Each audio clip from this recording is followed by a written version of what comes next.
দূর পথে তুমি আমি পায়ে পায়ে হাতে ধরে চলে, ভালো লাগা অনুভবে না বলা কথাগুলো বলে।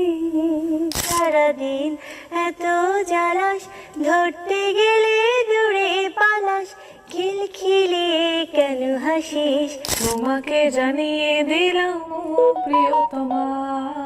আজকের ভিডিওতে আমরা দেখব বাংলাদেশ এবং ভারতের জনপ্রিয় সুন্দরী নায়িকাদের নিজ কণ্ঠে গাওয়া গান। বাঙালি সুন্দরী নায়িকাদের মধ্যে কার কণ্ঠ সবচেয়ে সুন্দর এবং কার কণ্ঠ একদম ফাটা বাঁশের মতো তা জানতে দেখতে থাকুন পুরো ভিডিও। আমি যখন রাঁধতে বসি বন্ধু বাজা বাসি, রান্না বাড়া রেখে আমি কেমন করে আসি। চলুন শুরু করা যাক। গাইস, শুরুটা করি আমাদের বাংলাদেশের নায়িকা শবনম বুবলিকে দিয়ে।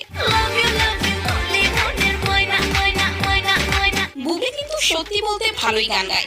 মেঘের নৌকা তুমি, তোমায়